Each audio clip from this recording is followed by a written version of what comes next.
On the day she is supposed to say, "I do," Isabella Carter is left standing alone at the altar after her fiancé disappears with her family's fortune.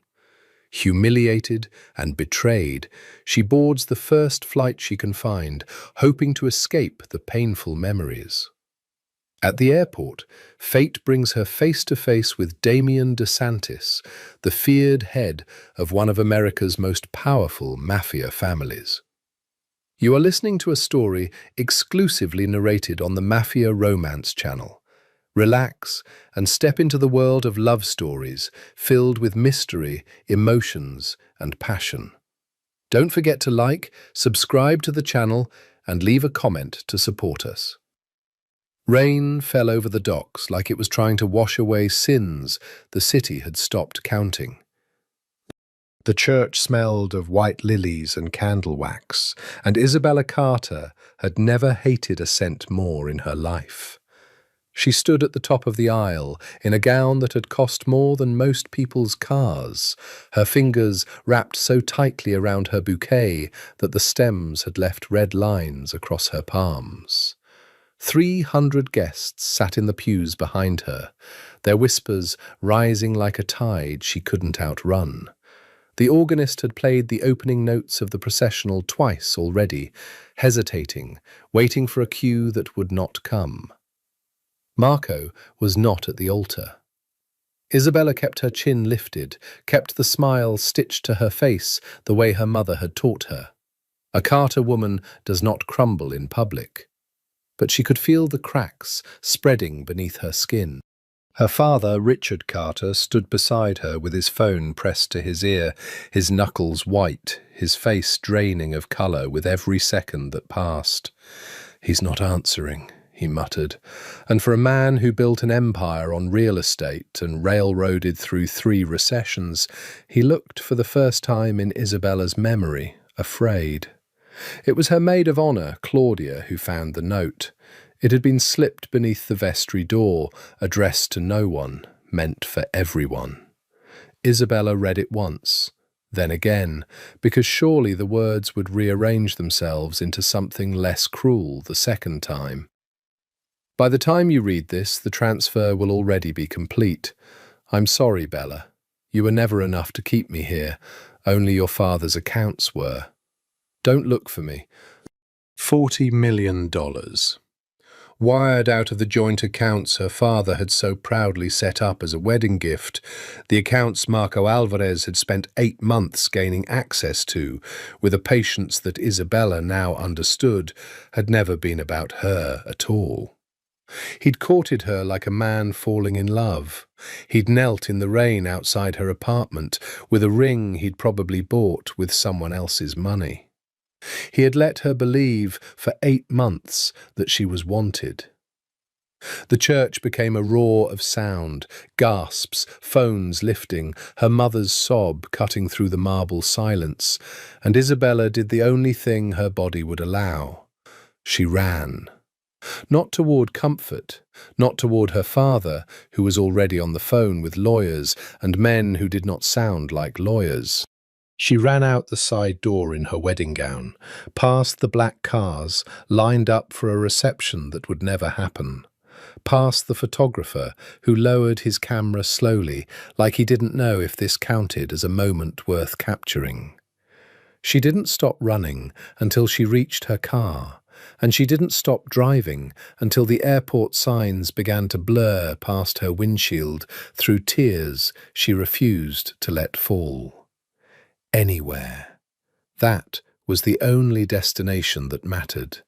Anywhere that wasn't here, wasn't this life that had just detonated in front of 300 witnesses and a live stream her cousin had, God help her, insisted on setting up for relatives abroad. She abandoned the car in short-term parking, gathered fistfuls of silk so she wouldn't trip, and walked into the terminal, still wearing her wedding dress, veil trailing behind her like the ghost of a future that no longer existed. People stared. She didn't care. Staring was a small price compared to the humiliation already broadcast to half of Manhattan's social registry. At the ticket counter, a woman with kind eyes and a name tag reading Marisol didn't ask a single question about the dress. She simply asked, "Where would you like to go, miss?" Isabella looked at the departures board. Rome, Milan, Paris, somewhere with enough distance between her and the wreckage of her life that she could breathe again. "The next flight out," she said. "I don't care where." Marisol's fingers hesitated over the keyboard, glancing once more at the dress, the tear tracks, the ring still glinting cruelly on her left hand. Isabella twisted it off without looking and set it on the counter like a piece of evidence at a crime scene. "There's a flight to Milan boarding in 90 minutes, Marisol said gently. "First class has 3 seats left." "I'll take one." She paid with the black card her father had given her for wedding expenses, one last transaction before that world closed its doors on her for good, and made her way towards security, unaware that 90 minutes from now, in a different terminal of the same airport, a different kind of storm was already gathering. One with far more bullets in it than heartbreak. She had no way of knowing that fate had already chosen the exact moment her disaster would collide with someone else's. She only knew that she needed to disappear, and the airport, cold and anonymous and full of strangers who didn't recognize her face from the society pages, felt like the safest place in the world. She was wrong. But she wouldn't understand how wrong, or how right, for hours yet. Damien DeSantis did not like airports. Too many exits, too many strangers, too many lines of sight a man could die from without ever seeing the shot that killed him. He had learned that lesson at 17, watching his father bleed out on the marble floor of their own home, and he had never unlearned it since.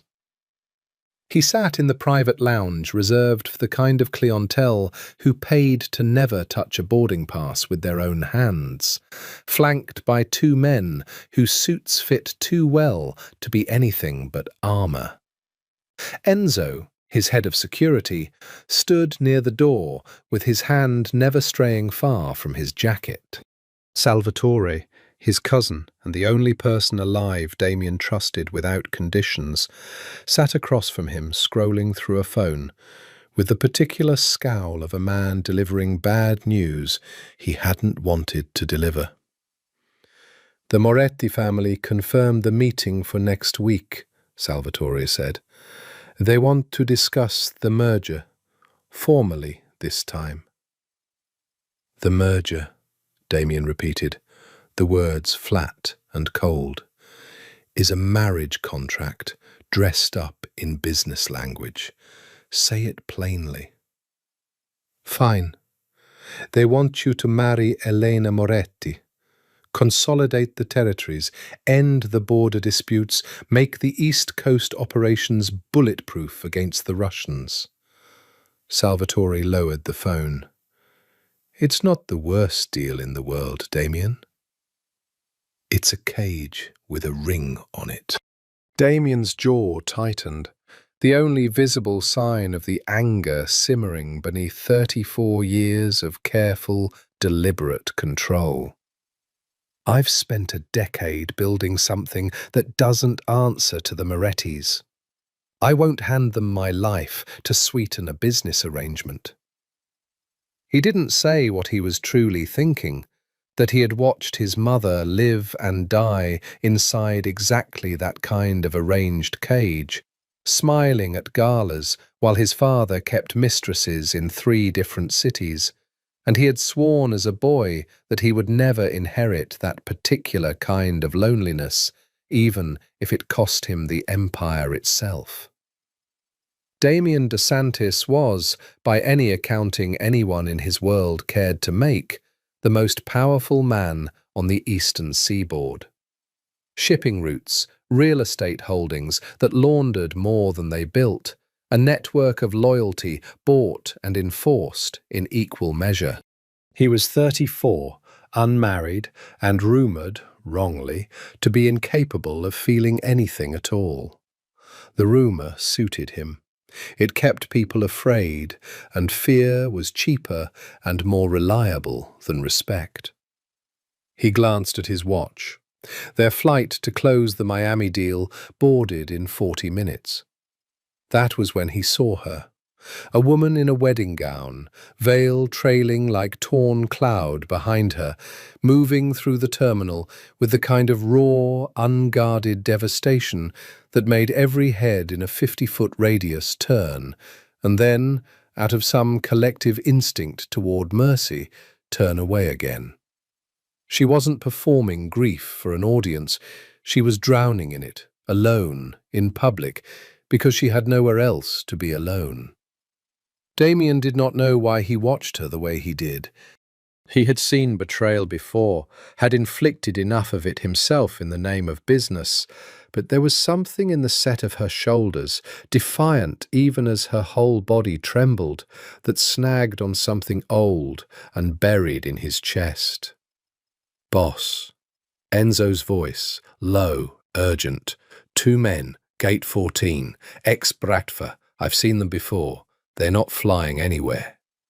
Damien's attention snapped from the woman in white to the 2 men drifting with practiced casualness toward the lounge entrance, jackets a half size too large for concealment they thought was subtler than it was. "How many exits do we have?" Damien said quietly, already rising.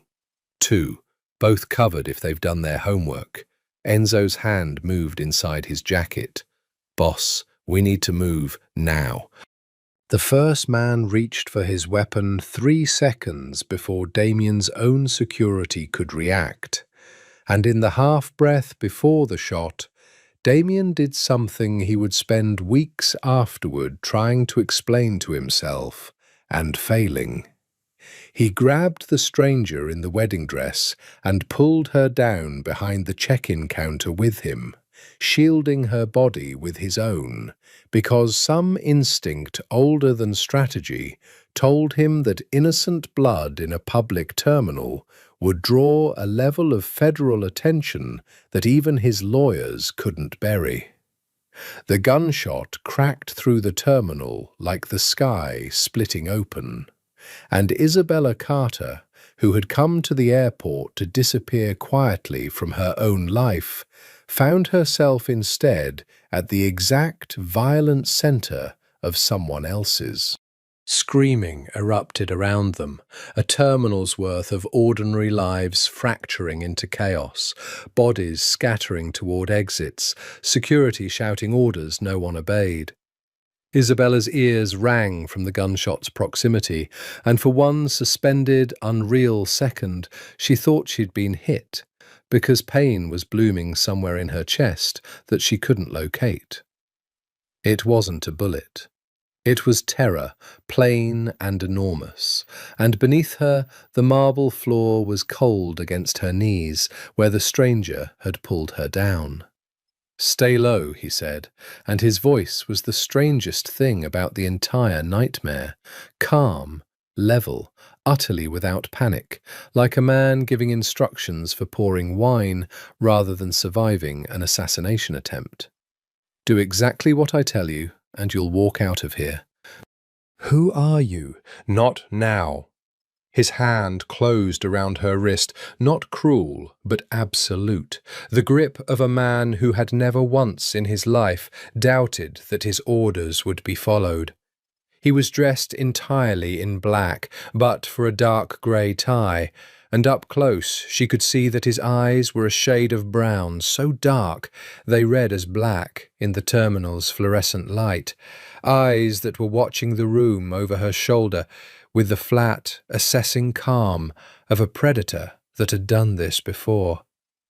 Another shot rang out, closer, shattering the glass partition beside the ticket counter. One of his men, the larger one, Enzo, returned fire with brutal, economical precision, and the assailant crumpled behind a luggage cart. "Enzo, clear the east corridor," the stranger said. "Salvatore, get the car to gate 11, side entrance, now." Isabella should have run the moment his grip loosened. Every instinct that had kept her alive through a lifetime of careful, cultivated caution told her to bolt in the opposite direction of gunfire. Instead, and she would never fully understand why, not that day and not for weeks afterward, she found herself pressing her palm flat against the stranger's back as he rose into a half-crouch, physically anchoring him, some wordless signal that she was not going to abandon him to run through open ground alone. "There's a second shooter by the pillar," she said, low, surprising even herself with the steadiness of her own voice. "He's been circling since before the first shot. I saw him near the coffee stand." Dark eyes cut to her, genuinely startled for the first time. "You noticed him?" "I notice everything when I'm scared," Isabella said. "It's a family trait.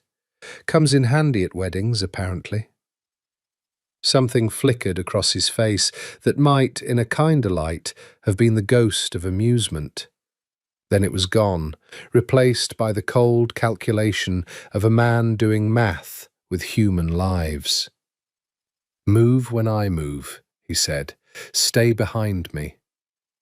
They ran, her wedding gown snagging and tearing against an overturned chair, veil finally ripping free and drifting to the floor like a surrender flag, through a service corridor that smelled of jet fuel and industrial cleaner, Enzo covering their rear, gunfire cracking somewhere behind them until it didn't anymore. A black SUV screeched to the curb at Gate 11's side entrance exactly as they burst through the emergency doors, and the stranger all but threw her into the back seat before folding his own long frame in beside her.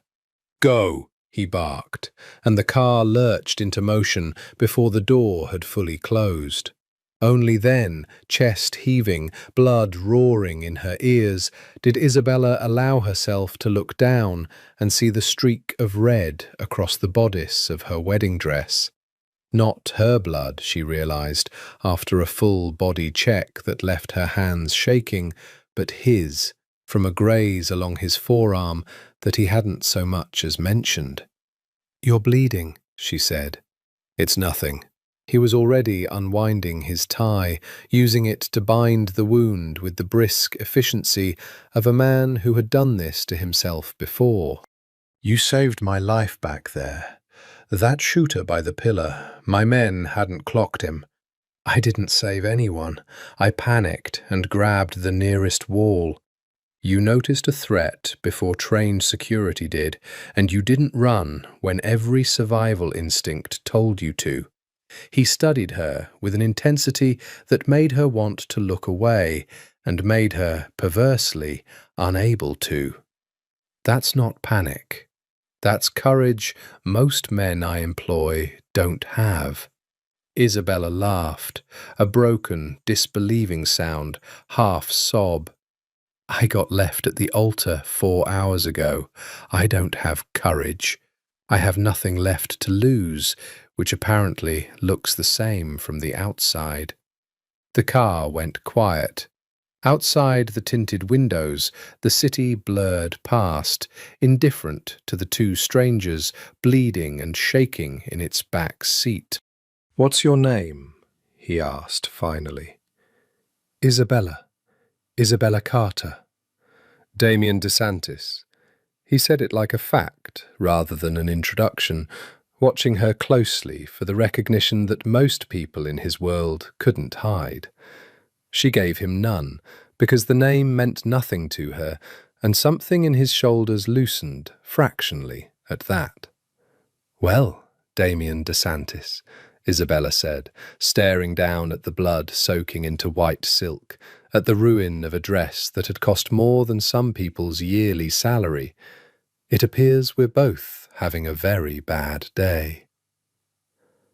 The safe house, when they arrived, looked nothing like what Isabella had expected from a man who travelled with armed guards and bled through silk ties like it was routine. It was a sleek penthouse overlooking the Hudson, all glass and steel, and the kind of minimalist luxury that spoke less of taste and more of a man who had never had time to develop any. Enzo disappeared to secure the perimeter. Salvatore made 3 phone calls in rapid Italian, his tone controlled but grim. And Damien DeSantis stood at the wide window with his ruined tie discarded on the counter, forearm now properly bandaged by a doctor who had arrived within 20 minutes and asked no questions, watching the river the way a man watches something he doesn't entirely trust to stay calm. Isabella sat on the edge of a leather sofa, still in her wedding dress, feeling like an artifact from a life that had ended that morning and hadn't yet worked out how to end her along with it. "You should call your family," Damien said without turning. "They'll be looking for you." "They're too busy calling lawyers to notice I'm gone." The bitterness in her own voice surprised her. "My fiancé emptied our joint accounts this morning, $40 million. He left a note instead of a marriage." Damien turned then, and for a long moment he said nothing at all, simply studied her with an attention so total it felt like being catalogued. "Marco Alvarez," he said finally. Isabella's stomach dropped. "How do you know his name?" "Because men like Marco Alvarez don't disappear with $40 million without someone in my world knowing exactly where the money went and who helped him move it." His jaw hardened. "I'll have answers for you by tonight, but that isn't why I brought you here." "Then why?" He crossed the room slowly, the same unhurried, absolute confidence he'd carried through gunfire an hour earlier, and stopped close enough that she had to tilt her head back to hold his eyes. "I have a problem," he said. "2 rival families want to force a marriage between me and a woman I've never wanted, to bind our territories together and end a decade of tension I've spent my whole adult life managing without their help. If I refuse outright, it starts a war that will cost hundreds of lives on both sides. If I comply, I spend the rest of my existence married to a woman who sees me as a business asset, and I see the same in her." "That's a horrifying story, but I don't see what it has to do with me." "I need a wife," Damien said, with the flat, business-like delivery of a man closing a merger rather than proposing marriage. "Not permanently. 1 year. Enough time to stabilize the politics, buy leverage, and dissolve the pressure without a war. In exchange, I offer you complete protection. Your father's business troubles, your fiancé's debts, any retaliation from people who think you're an easy target, now that you're publicly humiliated and financially vulnerable, all of it disappears. No one touches you. No one touches your family. You'll want for nothing." Isabella stared at him, waiting for the punchline that didn't come. "You're insane." "I'm precise." He crouched slightly, bringing himself to her eye level, close enough that she could see the faint, old scar along his jaw and smell cedar and gunpowder clinging to his ruined jacket. "You have no fortune left, a fiancé who humiliated you publicly, and a family that will be circled by vultures the moment word gets out that the Carter accounts are empty. I can make all of that go away. All I need from you is your name on a marriage license and your presence at the events my world requires. Nothing more. And if I say no, then I'll have my men escort you anywhere in the world you want to go, and you'll never see me again." His voice, for the first time, gentled slightly, the smallest fracture in the granite. "I don't force people into my life, Isabella. I'm offering you a door.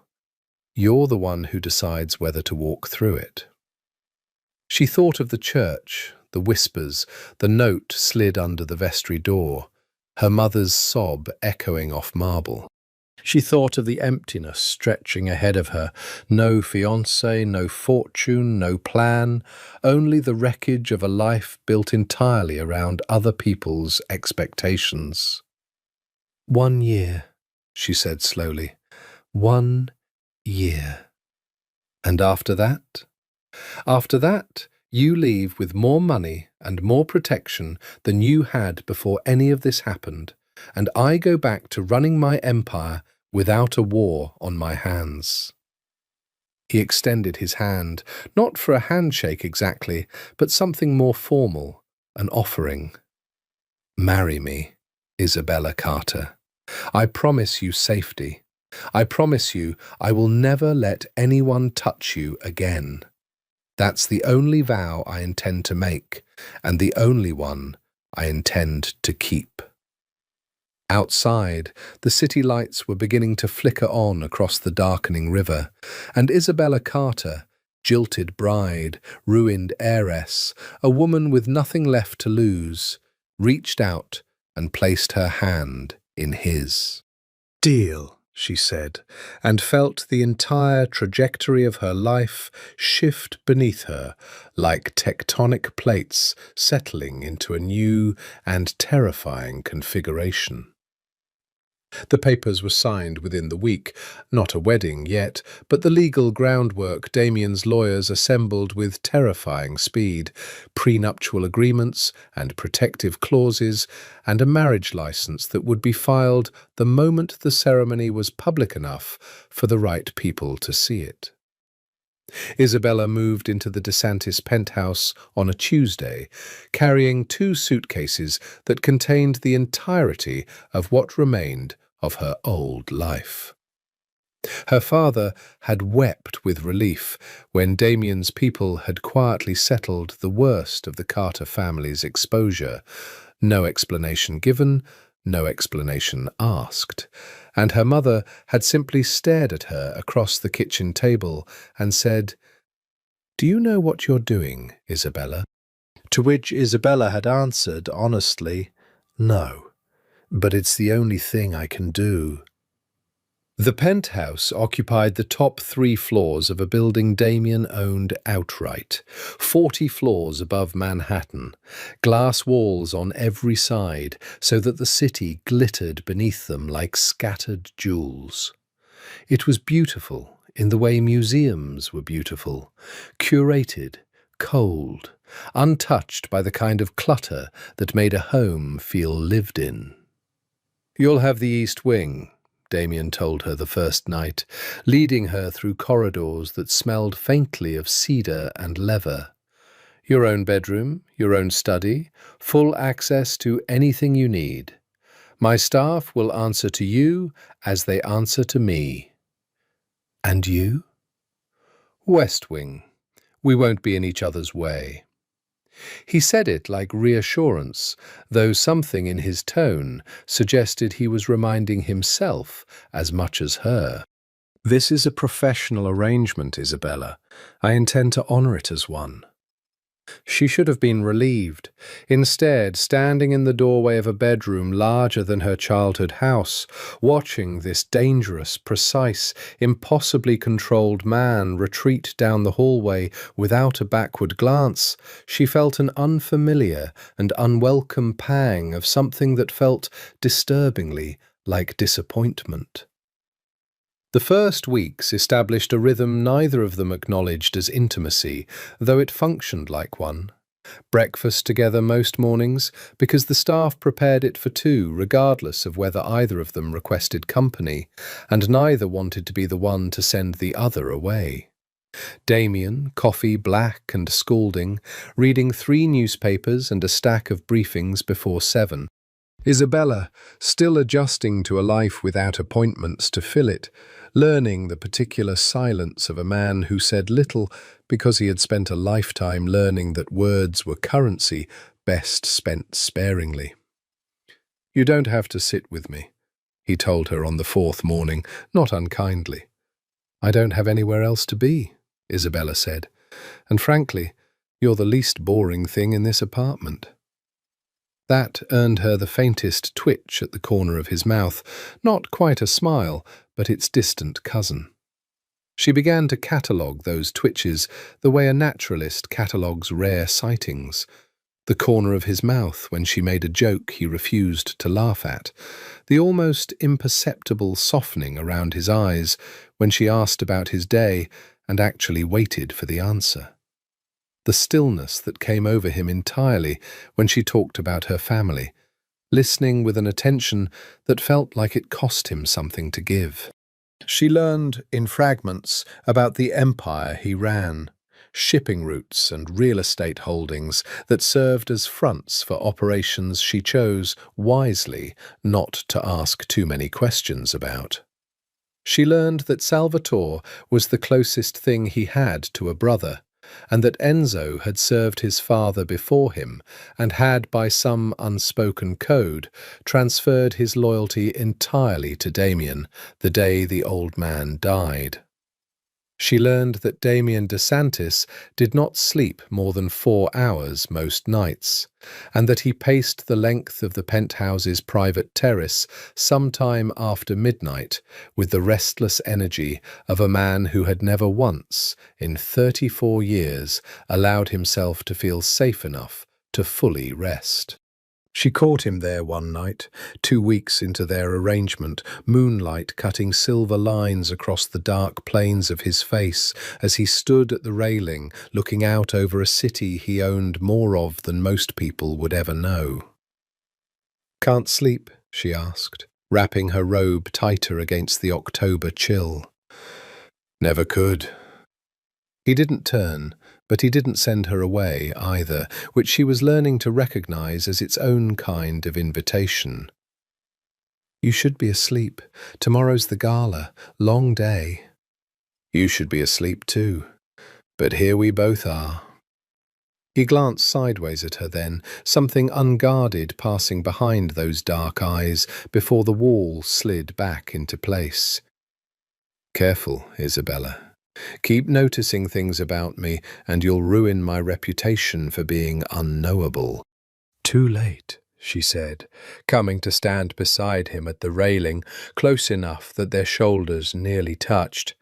"I already know you don't sleep. You drink your coffee black because you never learned to slow down enough to add cream, and you've said maybe 40 words to me in 2 weeks that weren't strictly necessary. I'd call that a start."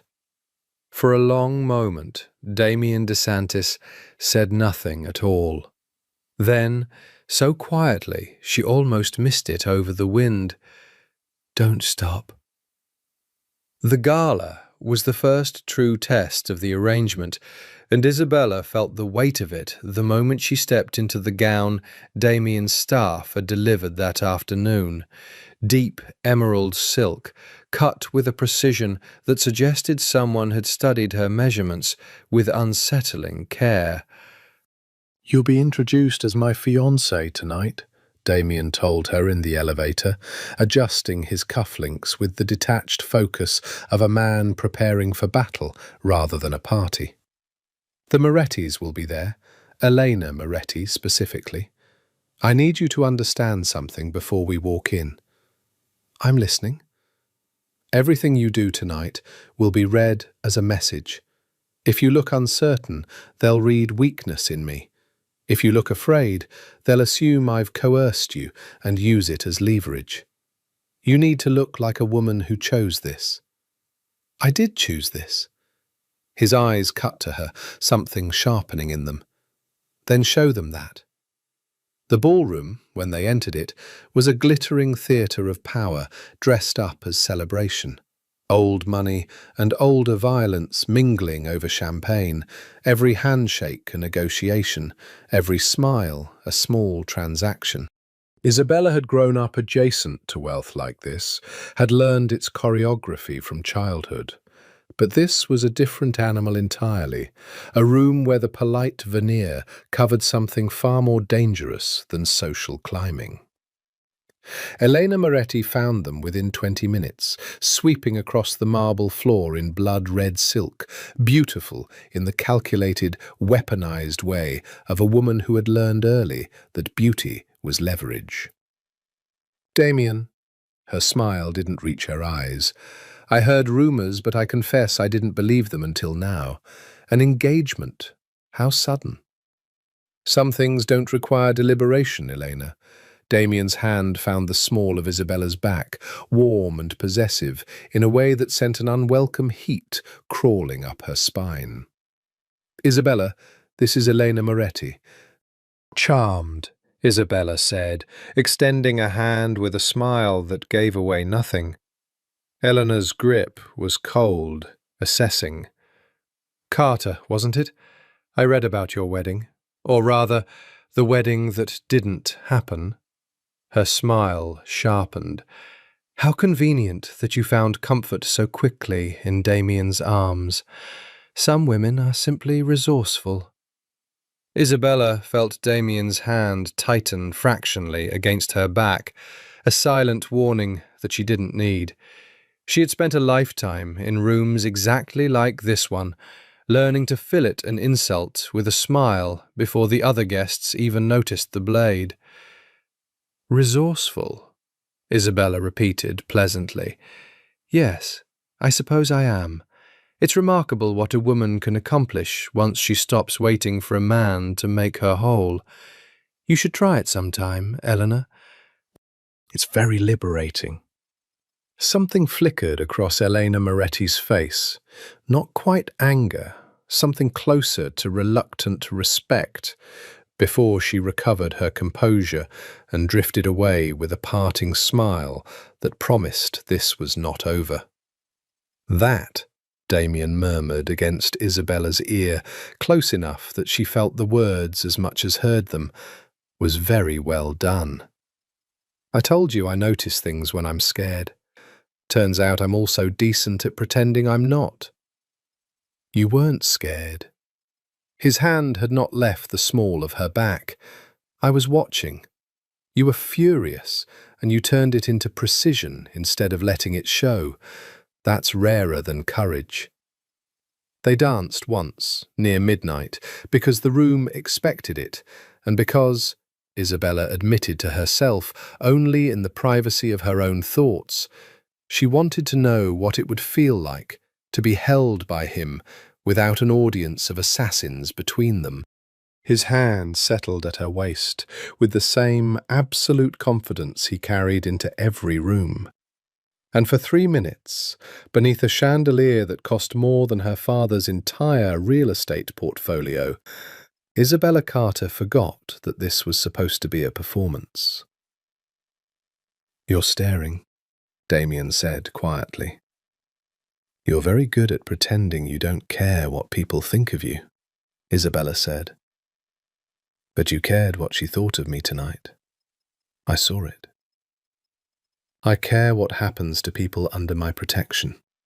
His jaw tightened, the same fracture line she'd learned to recognize as him retreating behind the wall. "That's all this is."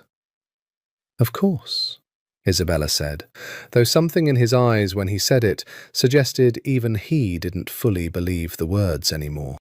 Later, in the car home, the silence between them was different than it had been 2 weeks ago. Charged, deliberate, both of them aware of the other's breathing in the close dark of the back seat. "Thank you," Damien said finally, staring out the window rather than at her. "For tonight." "You're welcome.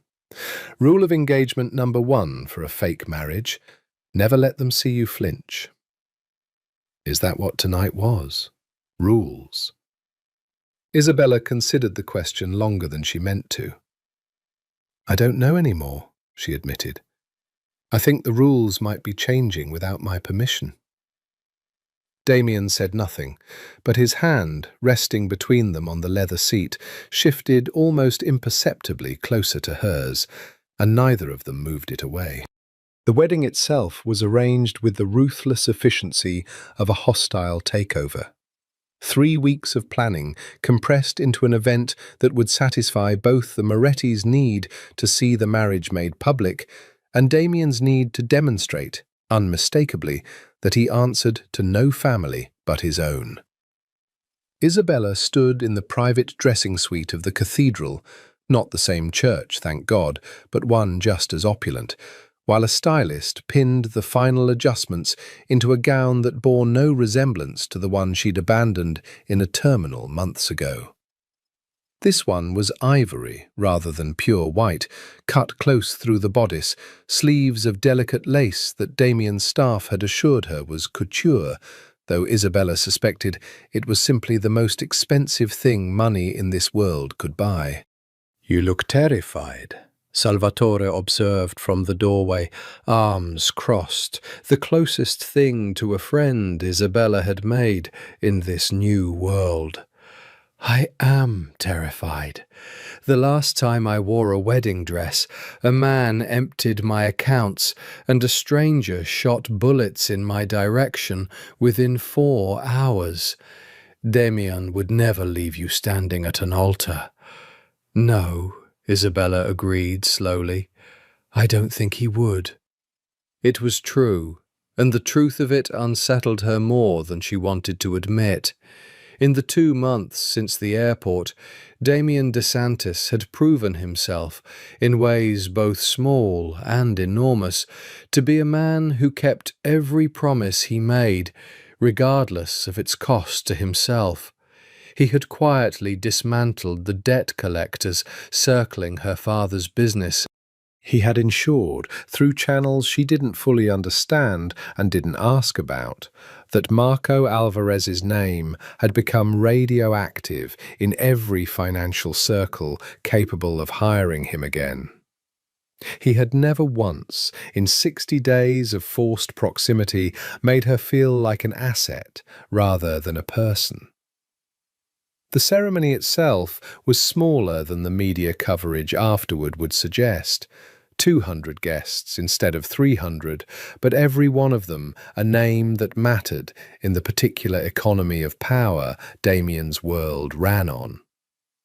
Isabella walked down the aisle alone, her father having forfeited the right to give her away the moment his negligence had let Marco Alvarez into their finances in the first place, and found Damien waiting at the altar in a black tuxedo that made him look less like a groom and more like a man standing sentry over something he intended to protect with his life. "You came," he said quietly as she reached him, the ghost of dark humor in his eyes. "You sound surprised." "I'm never surprised. I'm relieved."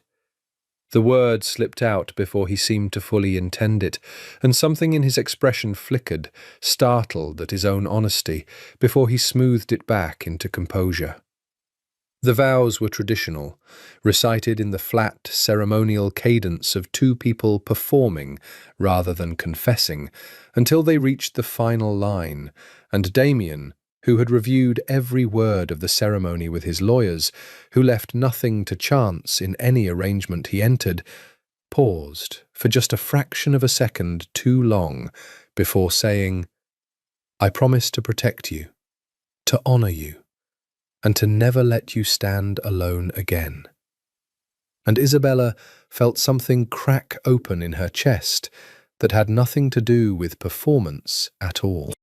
The kiss that sealed the ceremony was meant to last 3 seconds, choreographed with the same precision as everything else in Damien's world.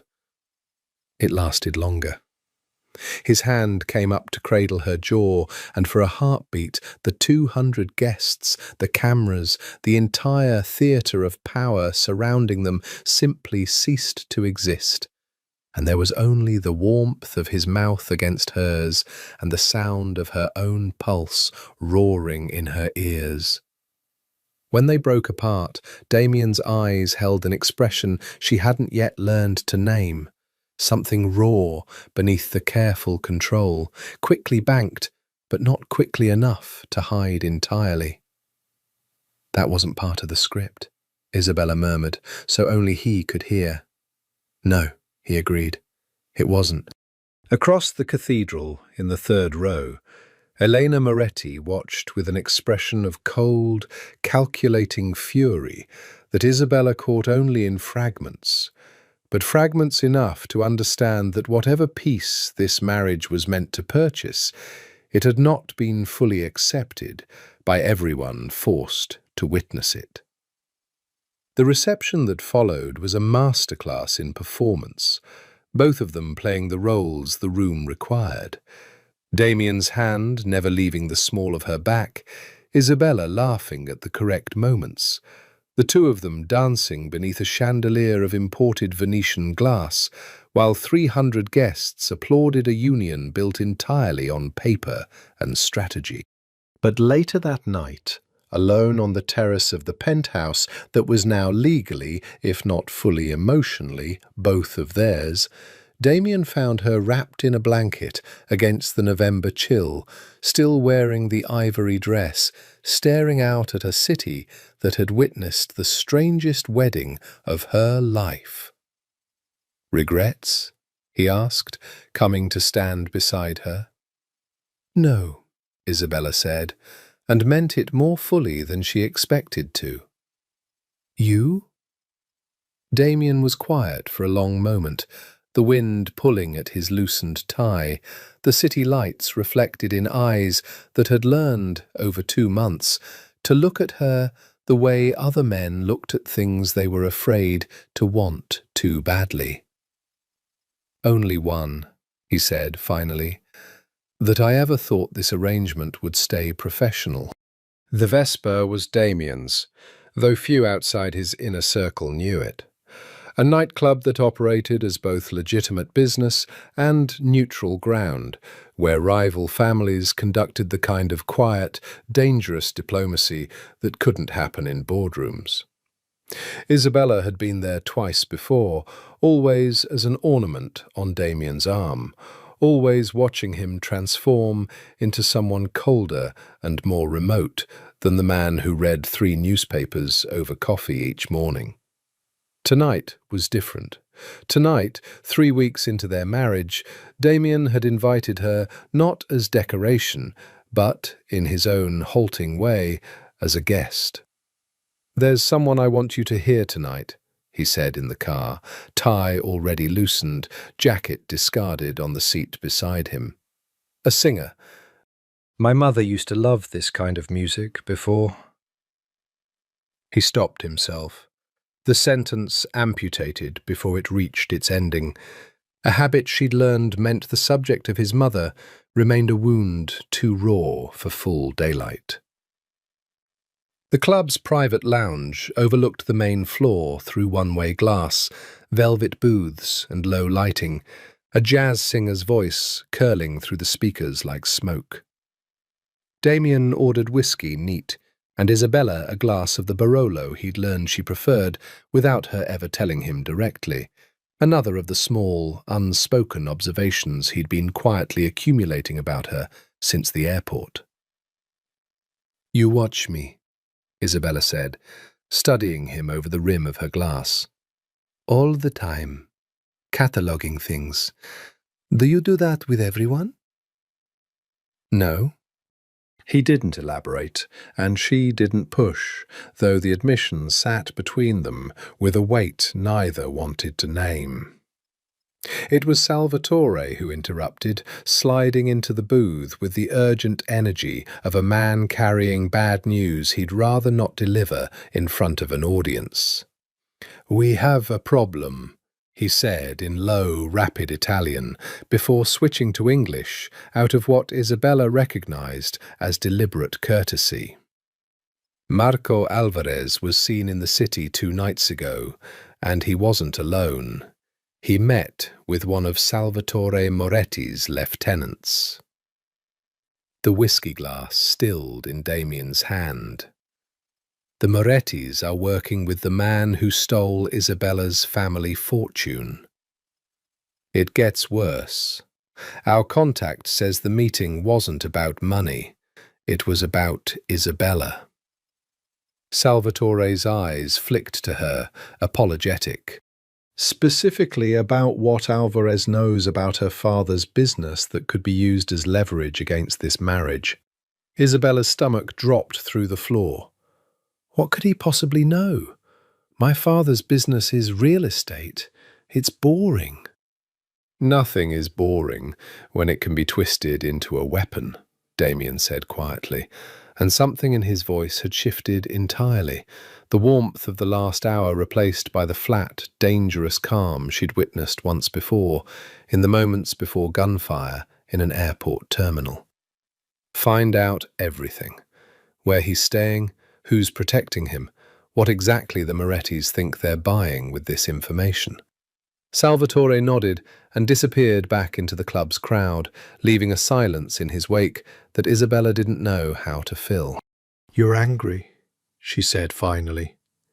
"I'm angry that a man who ruined your life once thinks he still has the right to threaten it." Damien's hand, when it found hers across the table, was tight enough that she felt the tension humming beneath his skin. "He won't touch you again, Isabella. I promise you that." "You keep making promises like that." "I keep them." His eyes met hers, dark and fierce, and, for the first time, entirely unguarded. "I have never once, in my life, broken a promise I made to protect someone I—" He stopped again, the sentence severed cleanly before its most dangerous word could escape. "Someone you what, Damien?" The music shifted, the jazz singer's voice climbing into something aching and slow, and Damien DeSantis, feared head of one of America's most powerful crime families, a man rumoured to feel nothing at all, reached across the table and tucked a loose strand of hair behind Isabella's ear, with a tenderness that contradicted every rumour whispered about him in rooms just like this one. "Someone I've stopped pretending this arrangement is only business," he said quietly. "God help me, Isabella. I don't know when that happened, but I can't undo it now." Isabella's heart slammed against her ribs, loud enough she was certain he could hear it. "Damien." "Don't," he said, gentler than she'd ever heard him. "Don't say anything back unless you mean it. I've had enough people in my life say things they didn't mean. I'd rather have your silence than your pity." She didn't answer with words. Instead, she leaned across the small table and pressed her mouth to his, soft and searching, and felt the low sound he made against her lips as answer enough. Outside their private booth, unnoticed by either of them, a man in an ill-fitting suit photographed the exchange through the one-way glass with a telephoto lens before disappearing into the crowd to deliver the images to someone who would use them as a weapon far more dangerous than any gun. Elena Moretti did not accept defeat gracefully, and she had decided in the weeks since the wedding that defeat was not, in fact, permanent. She arrived at the annual DeSantis-Moretti diplomatic dinner in a dress the exact shade of arterial blood, hair swept back to showcase a diamond choker that had once belonged to Damien's own grandmother, a detail she made certain Isabella noticed within the first 5 minutes of the evening. "Family heirloom," Elena said, touching the choker with deliberate, cruel casualness. "Damien's mother gave it to me years ago. Before you, of course. We were quite close once." Isabella kept her expression neutral through sheer force of will. "How lovely for you both." "He never mentioned me." Elena's smile sharpened, delighted by the possibility of a wound she could deepen. "We were engaged, you know, before his father died and everything became about business instead of feeling. I sometimes wonder what might have happened between us if the timing had been different." It was, Isabella understood with cold clarity, a deliberately cruel fiction dressed as fact. She had learned enough about Damien's history in the weeks since their wedding to know the Morettis and DeSantis families had never been engaged, only aligned through business. But the seed of doubt was the point, not the truth of it. She found Damien an hour later on the terrace, away from the noise, his shoulders tight with the particular tension he carried whenever the Morettis were in proximity. "Elena tells quite a story," Isabella said, coming to stand beside him. "Apparently you two were engaged once, before everything became business." Something dark passed across Damien's face. "That's a lie. And she knows it's a lie. Our families discussed an arrangement once, years ago, before my father died. I refused it before it ever became anything real. Elena has spent a decade resenting me for that refusal." "Why did you refuse?" Damien was quiet for a long moment, staring out at the city he'd spent his entire adult life protecting and controlling in equal measure. "Because I watched my mother marry a man she didn't choose for reasons that had nothing to do with her own happiness, and I watched it hollow her out year by year until there was nothing left of the woman she might have been if anyone had asked what she wanted." His jaw tightened. "I swore I'd never do that to another person or to myself.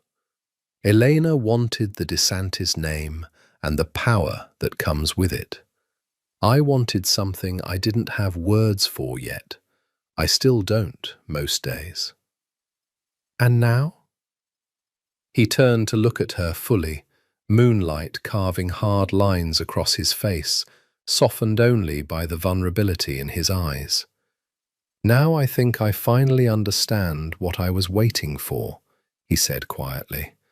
"I just didn't expect to find her at an airport, wearing another man's ring, 4 hours after the worst day of her life." Isabella's breath caught. Before she could answer, the terrace door opened and Elena Moretti stepped through, her timing so precise it could only have been deliberate. "Am I interrupting?" she asked, in a tone that made clear she hoped she was. "Yes," Damien said flatly, without a shred of diplomatic softening. "You are." Elena's composure flickered, just barely. "I only wanted to say, Isabella, that I do hope you understand the position you've put yourself in. Marriages of convenience rarely stay convenient. And men like Damien, men who've spent their whole lives being feared instead of loved, they don't know how to keep a woman safe from the parts of themselves they can't control." "I know exactly what I've put myself in," Isabella said, stepping closer to Damien, close enough that their shoulders touched, a silent, deliberate claim she made without hesitation. "And unlike you, Elena, I didn't need a decade-old grudge and a stolen choker to convince myself I belonged here. I earned my place in this marriage the night I helped my husband survive an assassination attempt. What did you ever offer him besides your father's approval?" The silence that followed was so absolute, Isabella could hear the wind moving through the terrace plants. Elena's face went through several expressions before settling on something cold and calculating, a woman recalculating her strategy in real time. "Careful, Mrs. DeSantis," Elena said finally, retreating toward the door. "The DeSantis name has buried better women than you for lesser insults." She disappeared back into the party, leaving Isabella's pulse hammering with adrenaline and something that felt disturbingly like triumph. "Mrs. DeSantis," Damien repeated softly, testing the words like he was tasting something new. "I like the sound of that far more than I should for a marriage that was supposed to be temporary."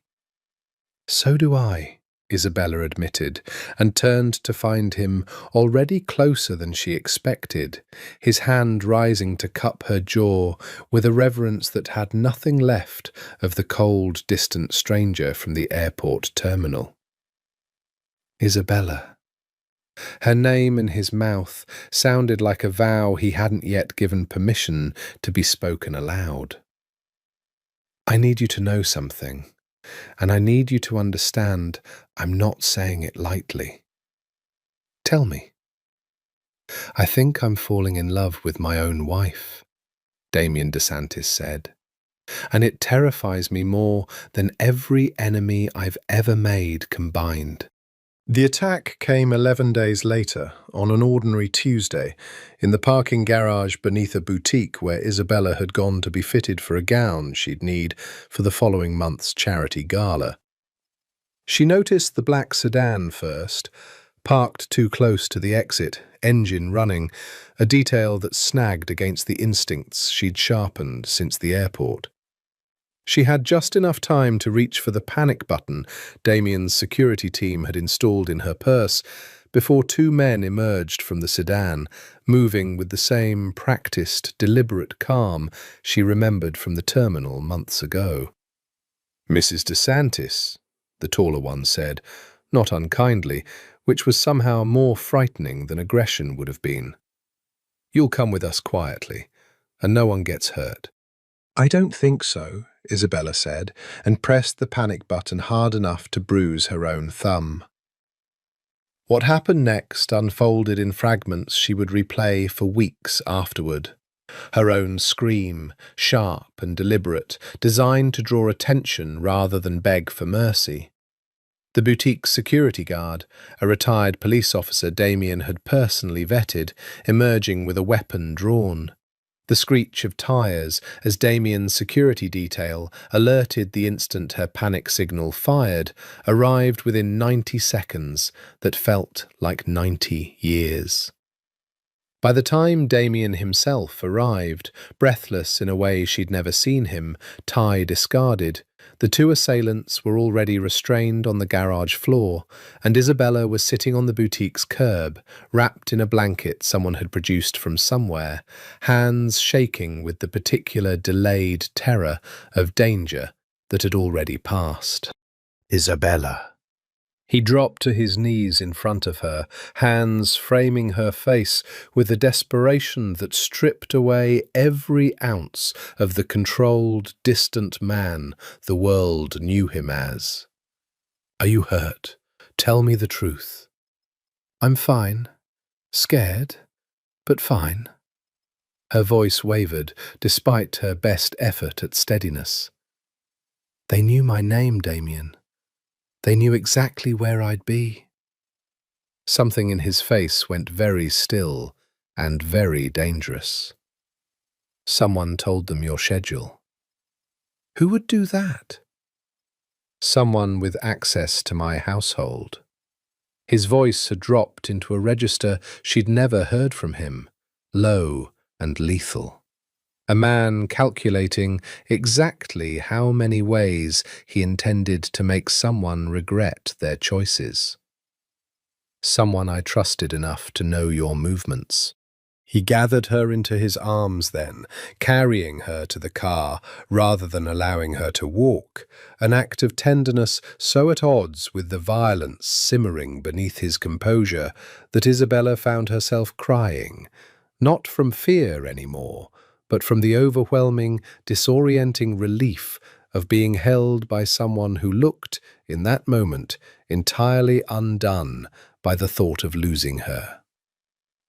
"I should have had more security on you," Damien said in the car, his arms still wrapped around her, his mouth pressed against her hair. "I should never have let you go anywhere without Enzo. This is my fault." "It's not your fault. It's the fault of whoever hired those men."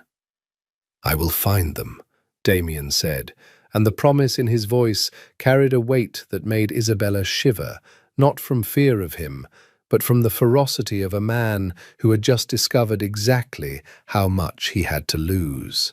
I will find every single person connected to this, and I will make certain they understand, in terms they cannot misunderstand, that touching you is the single greatest mistake anyone could ever make against me. That night, for the first time since their wedding, Damien did not retreat to the West Wing. He sat with her in the East Wing's living room, a fire crackling despite the mild autumn weather, refusing to leave her sight, even as his phone buzzed with a dozen urgent calls he ignored entirely. "Talk to me," Isabella said quietly, curled against his side, his arm wrapped around her shoulders in a way that felt less like protection now, and more like a man who simply could not bear to have any distance between them. "Tell me something real, not business. Something about you." Damien was quiet for a long time, staring into the fire. "My father used to say that men in our world don't get to keep the things they love," he said finally. "That love is a liability, a weakness someone will always find and exploit." I believed him for most of my life. I built an empire on believing him. His arm tightened around her. "And then I met a woman in a wedding dress who noticed an assassin before my own trained security did. And I have spent every day since then discovering how wrong my father was, and how much I don't care that believing him would probably have kept me safer." "Damien, I need you to survive this, Isabella.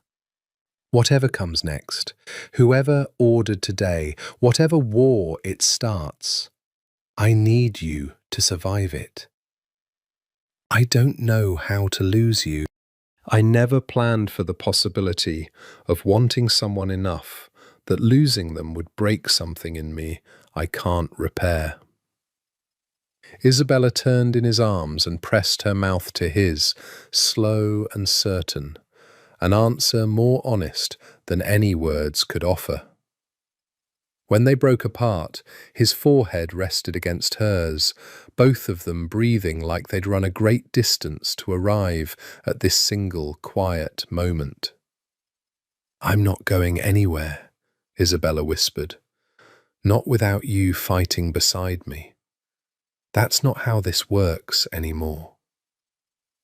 Damien's investigation into the household leak moved with brutal efficiency over the following days, but it was the story he finally told her, unprompted, unravelled slowly over a bottle of wine on a night when the penthouse felt too quiet to bear silence, that changed the shape of everything Isabella thought she understood about him.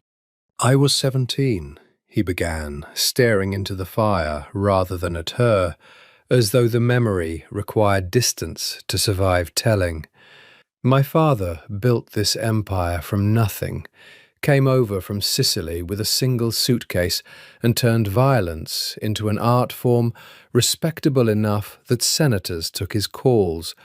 But respect, in our world, is a currency that runs out the moment someone decides you're weak enough to challenge.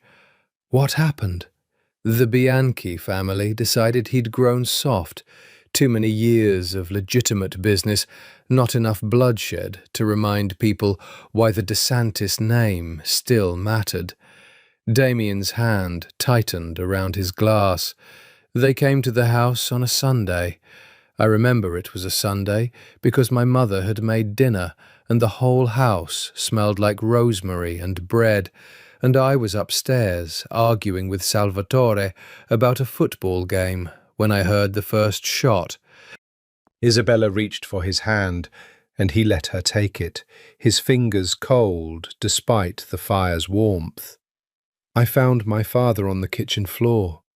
My mother was screaming, trying to stop the bleeding with a dish towel, and I remember thinking, with a clarity that has never left me, that I was going to spend the rest of my life making certain no one ever walked into my house and did that again."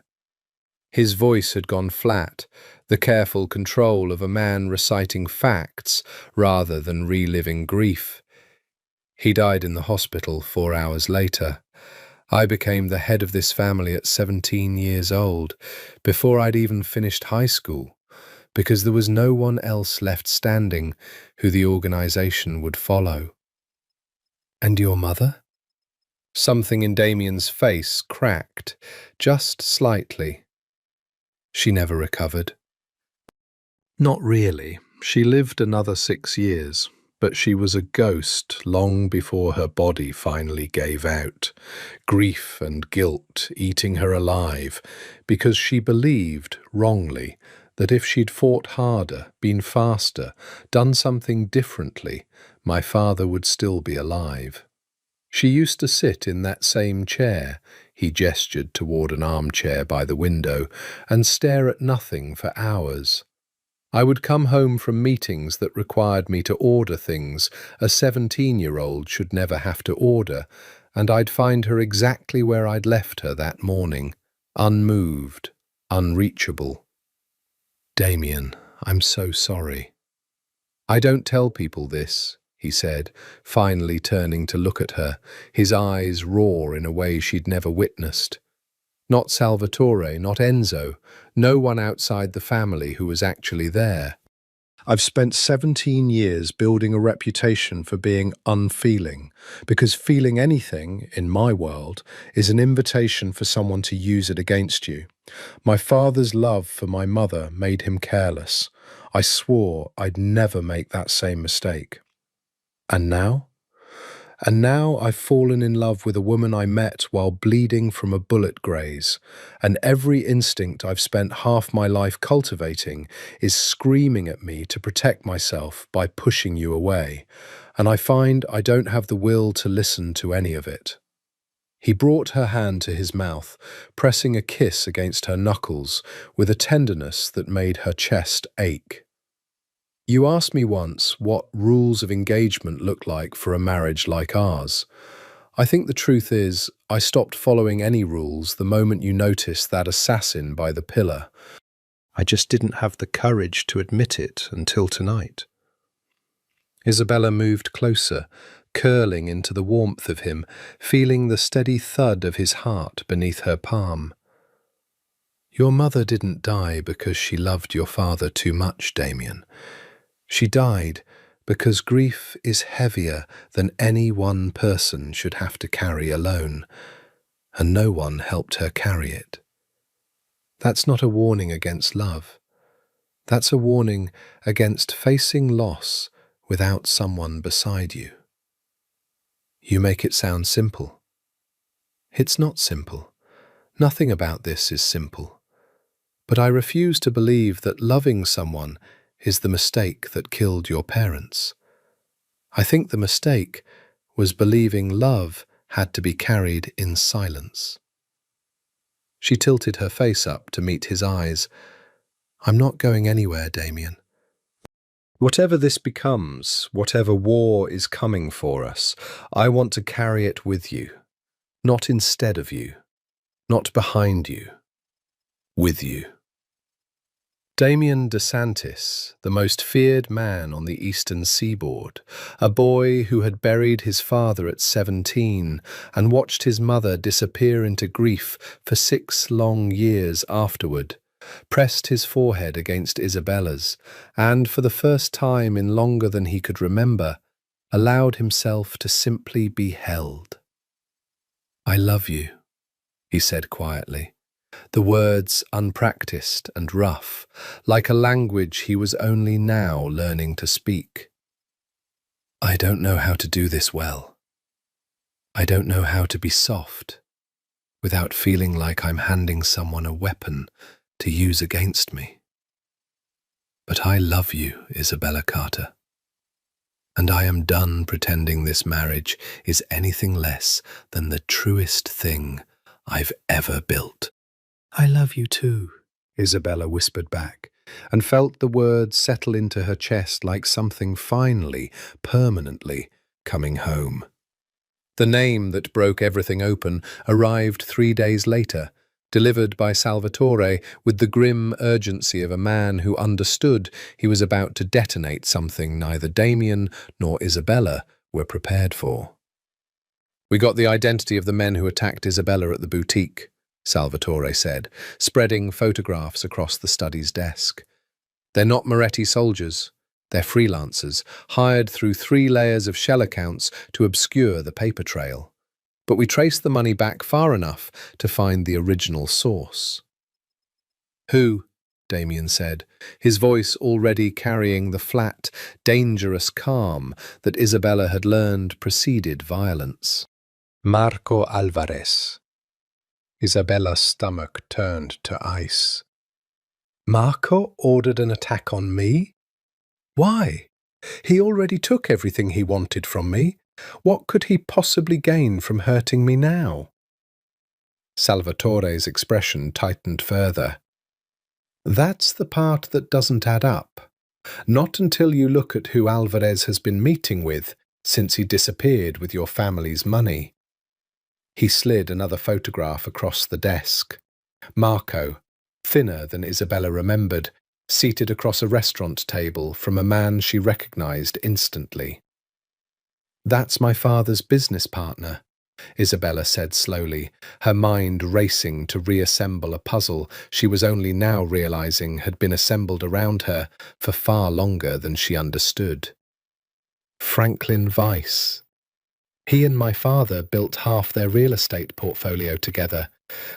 Franklin Weiss has been quietly liquidating shared assets with your father's company for the past 8 months, Salvatore said, right around the time Marco Alvarez began courting you. The room went very still. Isabella felt the floor tilt beneath her, an old and familiar humiliation curdling into something new and far more dangerous. You're saying this was never about me, she said slowly. You're saying Marco was hired, that my entire relationship, my engagement, my wedding, all of it was engineered by my father's own business partner to drain the Carter fortune while everyone believed it was simple heartbreak. I believe, Damien said, his voice low and lethal, that Franklin Weiss orchestrated your fiancé's betrayal to gain sole control of your father's company.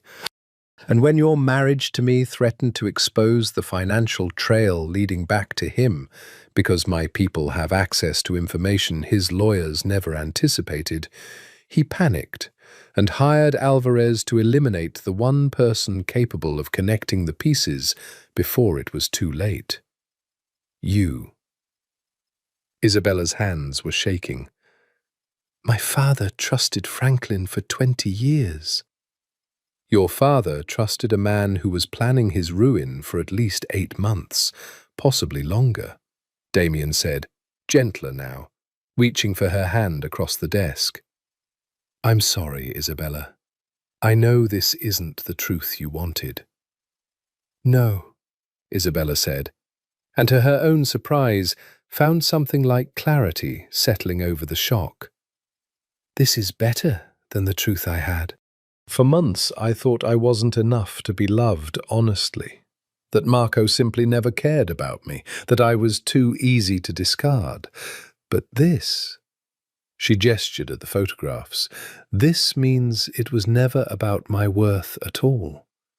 It was a conspiracy I never had a chance of seeing, engineered by people far more calculating than I ever suspected existed in my own family's orbit. That doesn't make it hurt less, Damien said quietly. No, but it changes what I'm angry about. Isabella's jaw set with a determination Damien recognized, with something like pride, as the same steel that had noticed an assassin in an airport terminal months ago. I want to help you take Franklin Weiss apart, not for revenge, for my father, who trusted a man who was planning to destroy him the entire time.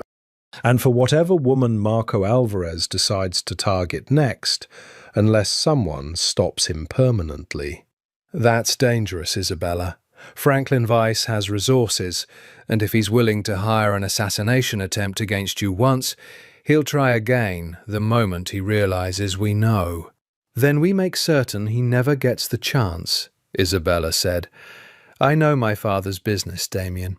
I know Franklin Weiss's patterns, his weaknesses, the small vanities he's spent 20 years hiding behind respectability. Let me help you end this the way we ended the airport, together, not with me hiding behind you while you take all the risk. Damien studied her for a long moment, something fierce and proud kindling behind the dark of his eyes. You continue to surprise me, he said finally. Every single day, Isabella Carter DeSantis finds a new way to prove she was never meant to be a victim in anyone's story.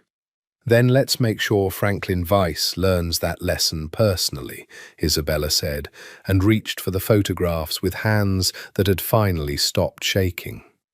The plan Damien's people assembled required patience neither of them possessed in abundance, weeks of quiet surveillance, financial forensics conducted by Salvatore's most trusted analyst, careful cultivation of a paper trail solid enough to destroy Franklin Weiss without triggering a war the Morettis could exploit. In the spaces between the danger, something softer continued to grow, stubborn and unhurried, the way flowers find their way through concrete.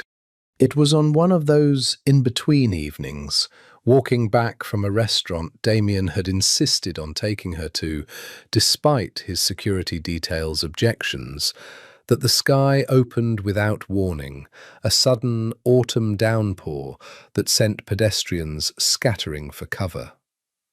Damien pulled her beneath the awning of a closed bookshop, both of them soaked through within seconds, laughing, an actual, unguarded laugh from a man Isabella had once believed incapable of the sound.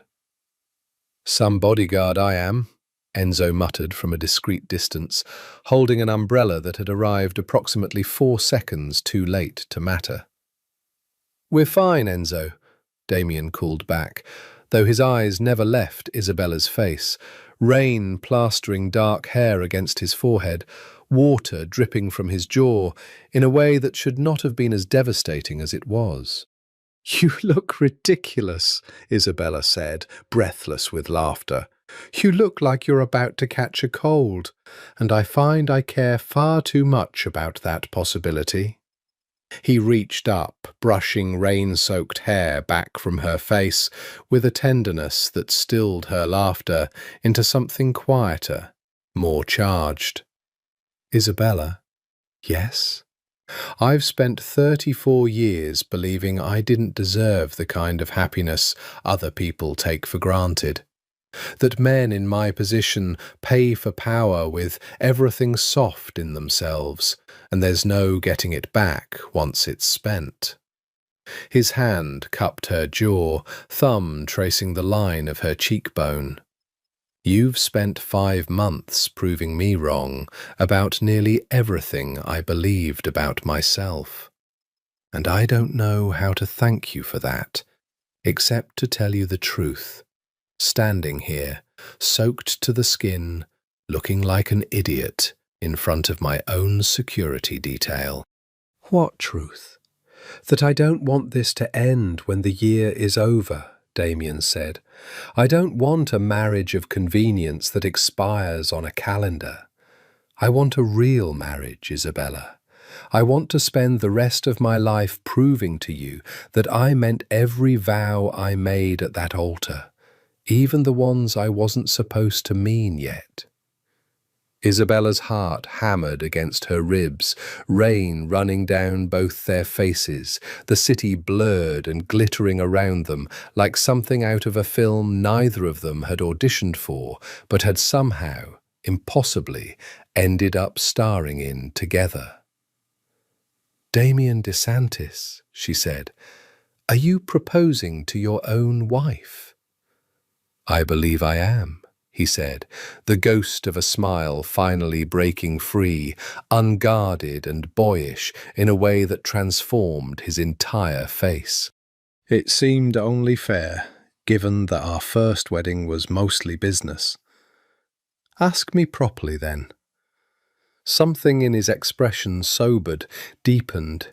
He reached into his jacket pocket, soaked through, ruined by the rain, but his hand emerged holding a small velvet box regardless, as though he had been carrying it for days, waiting for the right, unplanned moment to arrive. Isabella Carter DeSantis, he said, opening the box to reveal a ring far simpler than anything the world would expect from a man of his wealth. A single sapphire, deep blue, chosen, she would learn later, because it matched the colour of the sky the night they danced at their wedding. Will you stay married to me? Not for 1 year, not for protection or convenience or politics, for the rest of whatever time we're given, because I have never once in my life wanted anything the way I want to keep waking up beside you. Isabella laughed, tears mixing indistinguishably with rain on her cheeks. Yes, God, yes, Damien, of course, yes. He kissed her then, rain soaking through every layer of careful composure either of them had ever built. Enzo's forgotten umbrella abandoned entirely on the wet pavement, and for the first time since the church door had slammed shut behind her fleeing figure months ago, Isabella Carter felt entirely, unreservedly certain that she had finally found the place she was always meant to land. Neither of them noticed the black car idling across the street, windows tinted, a figure inside watching the entire scene unfold with cold, calculating patience, already dialing a number that would set the next, far more dangerous phase of their story into motion.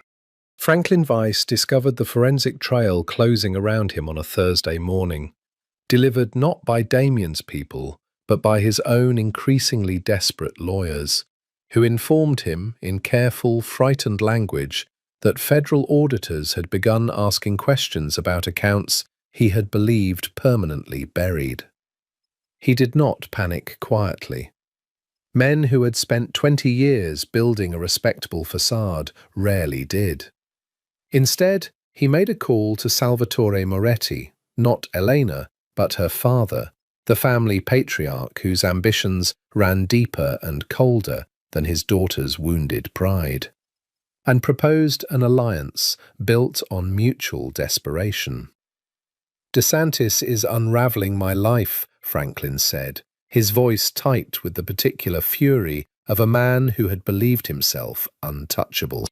If he exposes what I've built with Alvarez, I lose everything, and the trail leads close enough to your organization's laundering operations that you'll lose considerably more than money. What do you propose? Salvatore Moretti asked, his tone carrying the flat patience of a man who had outlived a dozen desperate schemers exactly like Franklin Weiss. Take the girl, Franklin said. Not to hurt her. Your daughter tried that, and it accomplished nothing but making DeSantis more dangerous. Take her to force his hand. He'll trade anything for her safety, including his silence about accounts that could destroy both of us. The silence that followed carried the particular weight of a man who understood he was being asked to gamble everything on a single, desperate roll of the dice, but who had also spent a decade watching Damien DeSantis expand his territory unchecked, and who saw in Franklin's proposal an opportunity to finally reclaim ground his family had lost. Once, Salvatore Moretti said finally, one attempt. If it fails, you're on your own, Weiss. My family won't be tied to a botched kidnapping of a DeSantis wife. It was Elena who intercepted the plan first, not out of loyalty to Isabella, but out of a colder calculation entirely her own. She had spent months nursing her humiliation from the wedding, from the gala, from every quiet, cutting exchange with Isabella that had left her feeling smaller than a Moretti was ever meant to feel. But she had also, in that same span of time, watched her father's organization drift toward a partnership with a man as unstable and desperate as Franklin Weiss. And some cold, pragmatic part of her recognized the danger in that alliance long before her pride would allow her to admit any sympathy for Isabella herself. She placed the call to the DeSantis penthouse from an unregistered phone, her voice tight with something that wasn't quite guilt, but occupied the same uncomfortable territory. "Your wife is in danger," Elena said without preamble, the moment Damien answered. "My father has agreed to help Franklin Weiss take her. I don't know the exact details of the plan yet, but I know it's happening soon. And I know your security will not be prepared for an operation with the resources of 2 families behind it instead of 1. "Why are you telling me this?" Damien said, suspicion sharp in every syllable. "Because whatever I feel about you, DeSantis, I am still a Moretti, and I refuse to let my father's legacy become synonymous with kidnapping women to leverage business disputes." Her voice cracked, just slightly, the first genuine emotion Damien had ever heard from her. "And because Isabella Carter looked me in the eye at a party and told me I'd never earned anything the way she earned her place beside you. And I have spent every night since then hating her for being right." The line went dead before Damien could respond, leaving him standing in his study with a piece of intelligence that could save Isabella's life, or could, just as easily, be a trap of an entirely different design. He found Isabella in the East Wing's garden room, sunlight catching the sapphire ring on her hand as she arranged flowers with the particular focus of a woman trying to keep her hands busy, while her mind worked through the tangled logic of a conspiracy still unraveling around her. "We have a problem," Damien said, and watched her entire body go still with the particular readiness he had come to recognize in 5 short months as courage rather than fear. "Tell me," Isabella said, setting down the flowers, meeting his eyes without flinching. "Whatever it is, tell me all of it." The plan Damien assembled in the hours after Elena's warning required a piece of intelligence he did not yet possess, the exact date and method of the planned abduction, and the only way to acquire it in time was through a source close enough to Franklin Weiss's operation to know the details before they became irreversible. That source, devastatingly, turned out to be someone already inside the DeSantis household. "It's Marisol," Enzo said, his voice carrying an anger so profound it had gone entirely flat, delivering the name of Isabella's own household assistant, a woman hired 3 months into the marriage, vetted, trusted, present for 100 quiet mornings of coffee and conversation Isabella had believed private. "She's been feeding information to Franklin Weiss since she was hired. Your schedule, your security patterns, even personal details about your marriage that Weiss has been using to understand exactly how to hurt you both."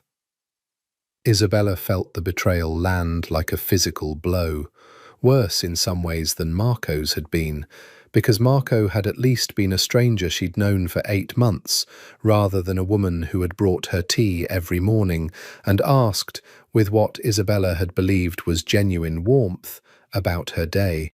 "Why?" Isabella asked, her voice hollow. "What could Franklin possibly be paying her that's worth this?" "Her brother owes money to people connected to Weiss's businesses," Enzo said. "A gambling debt, 6 figures, the kind that gets collected with violence if it isn't paid another way. Weiss offered to erase the debt in exchange for information. She's not a hardened operative, Isabella. She's a scared woman, protecting her family, the only way she saw available to her." It should have made the betrayal easier to forgive. It didn't, not entirely, though Isabella found herself understanding it in a way she hadn't expected. A woman cornered by circumstances beyond her control, making a desperate choice that mirrored, in some distorted way, her own decision to marry a stranger at an airport, rather than face a future with nothing left to protect her. "Where is she now?"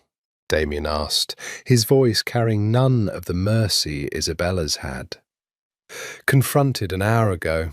She's cooperating fully, terrified of what happens next." Enzo's jaw was tight. She confirmed the plan. They're moving on the charity gala this weekend. Isabella's schedule places her briefly alone during the silent auction portion, in a private viewing room Vice's people have already mapped. 2 teams, one from Vice's private security, one from the Moretti organization, coordinated through Salvatore Moretti directly. Damien turned to Isabella, something fierce and protective and utterly resolved settling over his features. "We're not attending the gala." "Yes, we are," Isabella said, surprising even herself with the steadiness of the words. "We know their plan now, Damien. That's an advantage most people never get. If we cancel, they'll simply try again somewhere we haven't anticipated. But if we go, on our terms, with your security prepared for exactly what's coming, we end this. Completely. Franklin Vice, the Moretti Alliance, all of it, in one night. It's too dangerous. Everything about this life is dangerous, Damien. I signed up for that the moment I put my hand in yours at that safe house." She stepped closer, taking his hands in hers, feeling the tension thrumming beneath his skin. "I won't spend the rest of our marriage hiding from every threat that comes for us. I want to fight beside you, the way I promised. Let me do that now, when it actually matters." Damien studied her for a long moment, and Isabella watched something shift behind his eyes. Not surrender exactly, but a recalibration. A man accustomed to protecting everyone around him single-handedly, slowly learning to share the weight of the battle instead. "If we do this," he said finally, "you follow every instruction Enzo gives you without hesitation. No improvisation, no heroics beyond what we plan for in advance. I already almost lost you once outside a boutique that wasn't even supposed to be dangerous. I won't survive losing you at an event I walked you into deliberately." "I promise," Isabella said. "Whatever you need."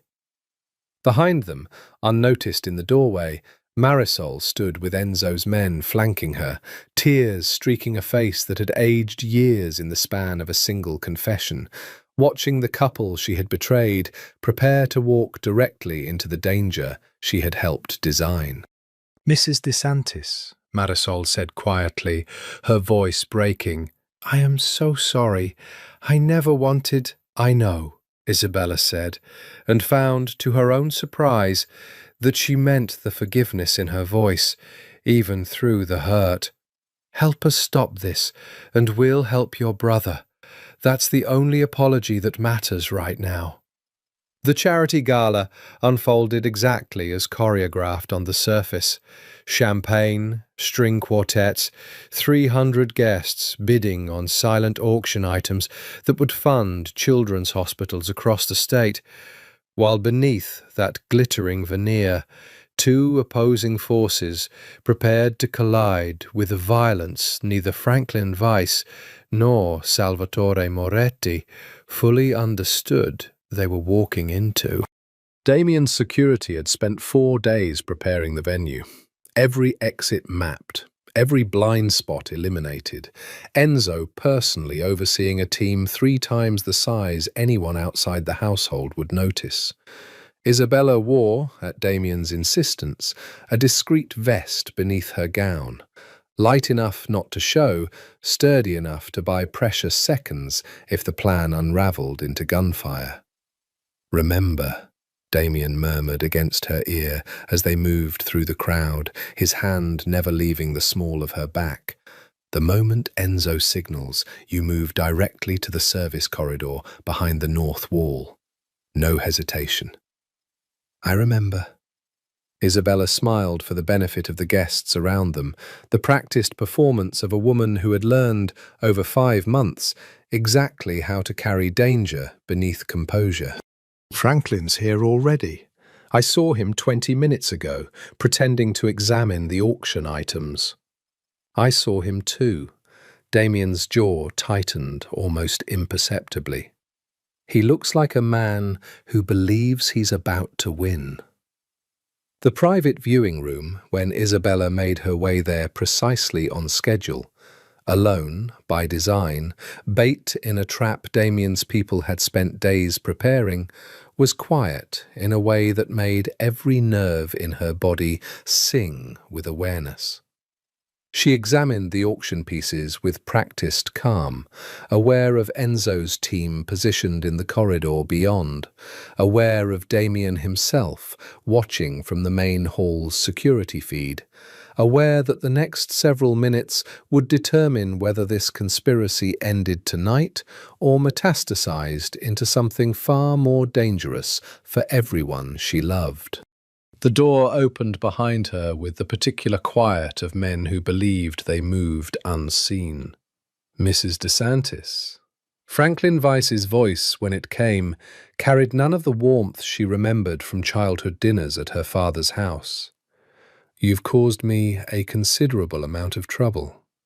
Isabella turned slowly, keeping her expression carefully composed despite the 2 armed men flanking Franklin in the doorway. "You mean I discovered that you've been stealing from my father for years while pretending to be his friend?" "Business is business, Isabella. Your father built something extraordinary, and I simply understood better than he did how to maximize its value." Franklin's smile was cold, calculating. "You're going to come with us, quietly.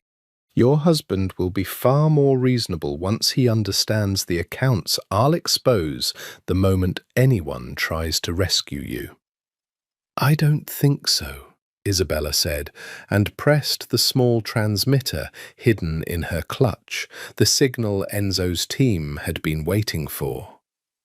What happened next unfolded with the brutal, practiced efficiency of men who had spent their entire adult lives preparing for exactly this moment. Enzo's team breached the corridor within seconds, the 2 armed men flanking Franklin subdued before either could raise a weapon. Damien himself arriving through the private entrance with a fury that transformed his entire bearing into something Isabella had glimpsed only once before in an airport terminal months ago. "Franklin Weiss," Damien said, his voice carrying a lethal calm more frightening than any shout could have been. "You hired men to attack my wife. You conspired with a rival family to kidnap her from a charity event meant to help sick children. Did you truly believe I would let either of those things happen without consequences?" "You're bluffing," Franklin said, though the tremor in his voice betrayed the lie even as he spoke it. "You need me alive. The accounts, the evidence I have against your organization. I have federal auditors already reviewing every account you've touched in the past 8 months, Damien said. I have your alliance with the Morettis documented in enough detail to end both your freedom and Salvatore Moretti's standing within his own organization. The only reason you're still breathing right now, Weiss, is that my wife asked me to let the law handle you rather than handling you myself." He stepped closer, his voice dropping into something colder than Isabella had ever heard from him. "Don't mistake her mercy for my own. If you ever come near her again, I will not extend the same courtesy. Federal agents, coordinated quietly by Damien's lawyers over the preceding days, working from evidence assembled through Salvatore's forensic trail, arrived within the hour to take Franklin Weiss into custody. His empire of stolen fortune and manufactured betrayal collapsing in the space of a single evening. Isabella watched from the safety of Damien's arms as Franklin Weiss was led away in handcuffs past 300 stunned gala guests, and felt, for the first time since a note had been slipped beneath a vestry door months ago, the full and final weight of justice finally settling into place. Salvatore Moretti's fall came not through arrest, but through the far more devastating currency of his own world, reputation, and its total, irrecoverable collapse. Word spread through the underground economy of families and alliances within days. Salvatore Moretti had conspired with an outside criminal to kidnap the wife of Damien DeSantis, and the plan had failed so catastrophically that federal attention now circled an organization that had spent decades avoiding exactly that kind of exposure. Allied families withdrew their support one by one, unwilling to be associated with an operation whose leader had gambled recklessly and lost. Within a month, Salvatore Moretti found himself without the territories, the alliances, or the respect that had defined his family's power for 3 generations. It was Elena who came to the DeSantis penthouse in the aftermath, dressed not in the weaponized crimson Isabella had come to associate with her, but in simple black, her composure stripped down to something rawer and more honest than Isabella had ever witnessed. "I came to apologize," Elena said, standing stiffly in the penthouse's entryway, clearly uncomfortable in a role she had never practiced. "Not for the things I said to you. Those were unkind, but they were mine to own, and I don't regret the honesty of my anger, even if I regret its cruelty. I came to apologize for my father, and for what my family almost helped happen to you." "You warned Damien," Isabella said. "You didn't have to do that." "No, I didn't." Elena's jaw tightened. "I've spent years believing that power was the only currency that mattered, that if I couldn't have love, I could at least have respect, position, the kind of security that comes from being feared rather than dismissed. Watching my father nearly destroy everything our family built for an alliance with a desperate small man like Franklin Weiss made me understand something I should have understood years ago." She met Isabella's eyes, something almost vulnerable flickering there.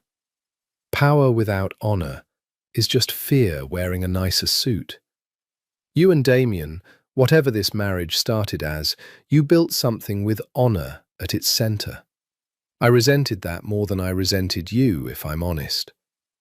Isabella studied her for a long moment, surprised by the genuine remorse in Elena's voice. "What will you do now?" "Rebuild, quietly, on different terms than my father's.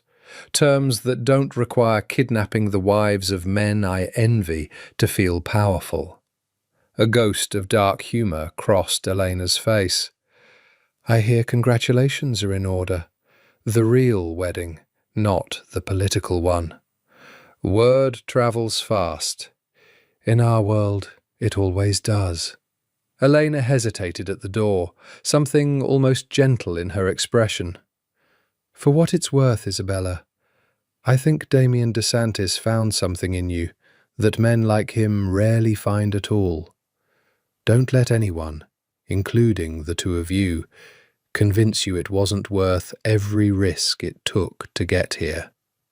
She left without waiting for a response, and Isabella stood in the entryway for a long moment, turning over the strange, unexpected gift of an enemy's honesty. Damien found her there minutes later, having listened to the entire exchange from the adjoining study. "You handled that with more grace than I would have," he said, wrapping his arms around her from behind, chin resting against the crown of her head. She lost everything her family built in a single month. It's hard to hate someone that thoroughly humbled. Isabella turned in his arms, studying the face she had come to know so completely over 5 extraordinary, terrifying, transformative months. Is it over, Damien? Truly over? Franklin in custody, the Morettis in collapse, Marisol's brother's debt settled, so she isn't punished for a decision made out of desperation rather than malice. It's over, Damien confirmed, and for the first time since she had met him in a terminal drenched in gunfire and heartbreak, Isabella watched every trace of vigilance drain from his shoulders, replaced by something she had never seen in him before: rest. No more conspiracies, no more rival families circling for advantage. Just us, Isabella. Whatever comes next, it's finally, entirely, just us. Good, Isabella said, rising onto her toes to press her mouth to his, because I have several very specific opinions about what our second wedding should look like, and none of them involve strategic alliances or political optics. Damien laughed, a full, unguarded sound that had become less rare with every passing week, and kissed her back with a tenderness that held nothing in reserve. Marco Alvarez's arrest came 3 weeks later, in a small coastal town in Portugal where he had believed himself safely beyond the reach of both the Carter family's lawyers and whatever quiet violence he assumed Damien DeSantis might eventually send after him.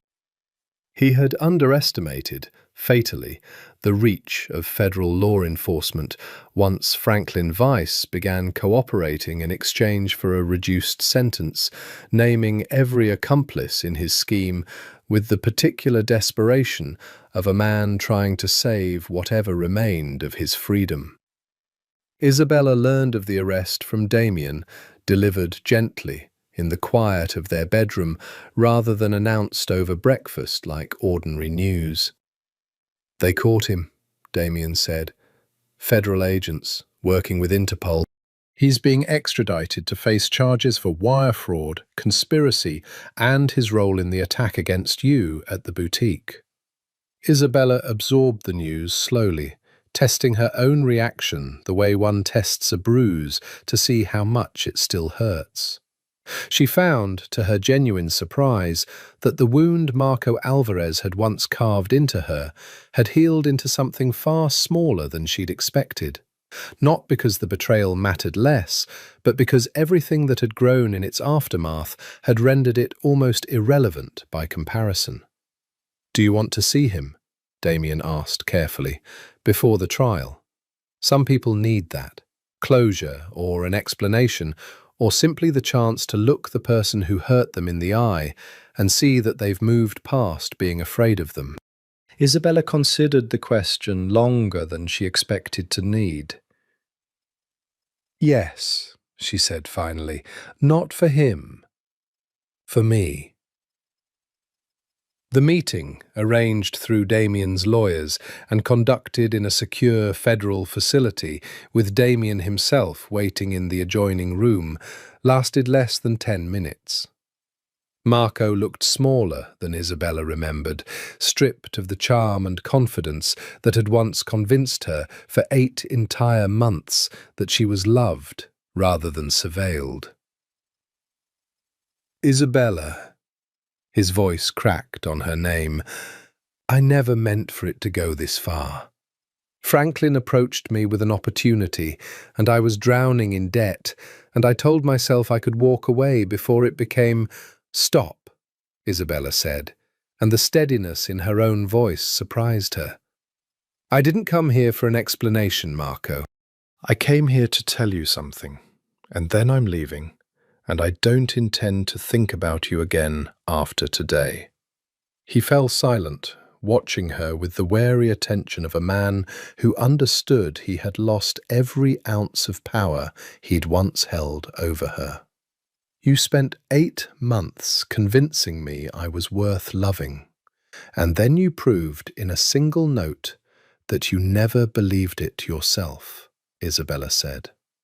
"For a long time, I thought that meant something was wrong with me, that I was too easy to leave, too forgettable to fight for." She straightened, meeting his eyes without flinching. "I know now that isn't true. I found a man who has fought for me every single day since the moment we met, who has never once made me question whether I was worth the risk of loving honestly. You didn't break me, Marco. You just delayed the moment I found someone who actually deserved the love I have to give." She left without waiting for his response, walking out of the facility's cold corridor into the afternoon sun, where Damien waited, his expression carefully neutral, ready to absorb whatever grief or anger the meeting had stirred loose. "How do you feel?" he asked, taking her hand. "Lighter," Isabella said, genuinely surprised by the truth of it. "I think I needed to say that to him more than I needed to hear anything from him. Closure isn't about the person who hurt you understanding what they did. It's about you finally understanding that their opinion of your worth was never accurate in the first place."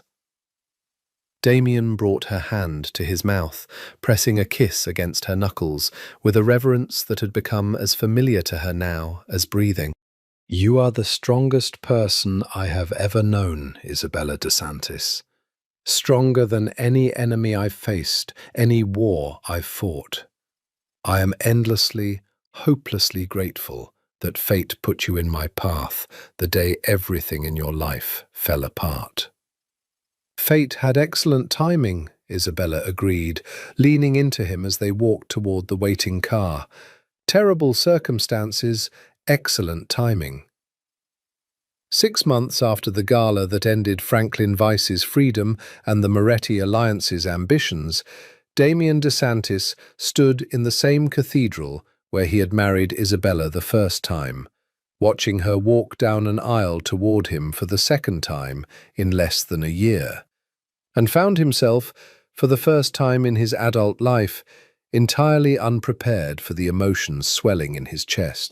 This wedding was smaller, only the people who genuinely mattered, rather than the political theatre the first ceremony had required. Isabella's parents sat in the front row, her father having rebuilt what remained of his business with a humility the previous 8 months had taught him. Her mother crying openly in a way she would have considered undignified a year earlier. Salvatore stood as best man, grinning with the unguarded joy of a man who had watched his cousin transform from a fortress into a person capable of being loved. Even Enzo, standing at attention near the door, out of habit rather than necessity, wiped at his eyes when he thought no one was watching. Isabella wore ivory again, simpler this time, a dress chosen entirely for herself rather than for the expectations of an audience she no longer needed to perform for. When she reached the altar, Damien took her hands in his, and for a long moment neither of them said anything at all, simply looking at each other, with the particular wonder of two people who had survived enough danger together to recognize, finally, what they had actually found. "I believe it's your turn to write your own vows this time," the officiant said gently, and Damien, who had rehearsed a dozen versions of this moment in the quiet hours of countless sleepless nights, found every prepared word abandoning him entirely in favor of something rawer and more true. "Isabella," he began, his voice steadier than he expected, given the emotion threatening to overwhelm it. A year ago, I believed love was a liability I couldn't afford, a softness that men in my world paid for with their lives. I built walls around every part of myself capable of being hurt, and I convinced myself that was strength, rather than the deepest kind of loneliness a person can carry. He tightened his grip on her hands. Then I met a woman who noticed an assassin before my own trained security did, who chose courage over safety in the worst moment of her life, and who has spent every day since then proving to me that love isn't a weakness at all. It's the only thing worth building an empire to protect. I promise you, Isabella, not for 1 year, not for politics or convenience, but for the entire rest of my life, that I will never let you stand alone again. Not against enemies, not against grief, not against the parts of yourself you're still learning to trust. I love you more than I ever believed myself capable of loving anything, and I intend to spend every day proving that isn't an exaggeration. Isabella, tears streaking freely down her face now, squeezed his hands and found her own voice steadier than she expected. A year ago, I stood at an altar and learned that the person I trusted most in the world saw me as nothing more than an asset to exploit, she said. I came to an airport that day, believing I would never trust anyone again, that love was simply a mechanism other people used to take what they wanted from you. Then a stranger in a dark suit pulled me down behind a counter to shield me from gunfire, and somehow, impossibly, taught me that love could be the opposite of everything I'd learned to fear it was. Her voice broke just slightly, before steadying again. Damien DeSantis, you have fought for me every single day since the moment we met. You have never once made me feel like a burden or an obligation or anything less than a person worth protecting for her own sake rather than her usefulness. I love you, not the empire, not the power, not the protection you offered me at my lowest moment. I love the man underneath all of it, the one who still can't sleep more than 4 hours a night and still drinks his coffee black because he never learned to slow down enough to add cream. I promise to keep noticing those things about you for the rest of our lives, and to never let you carry any of it alone again. The kiss that sealed their second wedding lasted considerably longer than 3 seconds, and no one in the cathedral this time was counting. 3 years later, the DeSantis penthouse had changed in small, accumulating ways that told the story of everything that had happened since that rain-soaked proposal outside a closed bookshop. A child's drawings taped to the refrigerator in the kitchen where staff once prepared meals for 2 strangers learning to share a life. A small pair of shoes by the door belonging to a daughter with her father's dark eyes and her mother's stubborn courage. Framed photographs where sterile modern art had once hung, capturing moments too precious and too human for a house that had once felt more like a fortress than a home. Isabella stood on the terrace where Damien used to pace alone at midnight, now watching their daughter Sophia chase Enzo, reluctantly, affectionately drafted into the role of unofficial uncle, across the terrace with the particular delighted shrieking of a 2-year-old who had recently discovered the joy of being chased. "She has your instincts," Damien said, coming to stand beside her, wrapping an arm around her waist with the easy familiarity of 3 years of marriage. Noticed the delivery driver's unfamiliar face before Enzo's own security team flagged it last week. "God help us both," Isabella laughed. "A toddler who notices threats before trained professionals. We're doomed." "We're prepared," Damien corrected, though the pride in his voice was unmistakable. "Which is more than either of us could say for ourselves the day we met." Below them, the city continued its endless, glittering churn, a world of power and danger and quiet negotiations that Damien still navigated daily, though with a caution and deliberation that had softened considerably since the collapse of both Franklin Weiss's schemes and the Moretti Alliance's ambitions. He had spent 3 years quietly restructuring his organization's operations, shifting further toward the legitimate businesses that had always served as its foundation, driven by a father's determination to leave his daughter a world with fewer enemies circling than the one he had inherited at 17. "Do you ever think about that day at the airport?" Isabella asked, leaning into him, watching Sophia collapse into giggles as Enzo scooped her into his arms. "Every day," Damien admitted. "I think about how close I came to never crossing paths with you at all. If my flight had boarded on schedule, if those assassins had targeted a different terminal, if you'd chosen a different departure gate to run to. An entire lifetime of happiness, built on 100 small coincidences that could have gone differently." "I don't think it was coincidence," Isabella said. "I think some part of both of us was looking for exactly what we found in each other, even before we knew we were looking. You needed someone who could see past the reputation to the person underneath. I needed someone who would never make me question my own worth again. We found each other because we needed to, not because 100 small accidents happened to align." Damien turned her gently in his arms, studying her face with the same intensity he had shown her that first night in the back of a bulletproof car, blood soaking through white silk, 2 strangers thrown together by violence and grief, who had somehow, against every reasonable expectation, built something extraordinary from the wreckage. "I love you, Isabella DeSantis," he said, the words as natural now as breathing, stripped of all the fear that had once made them so difficult to speak aloud. "Not for 1 year, not for convenience or protection or politics, for every year we have left, and I intend for there to be many of them."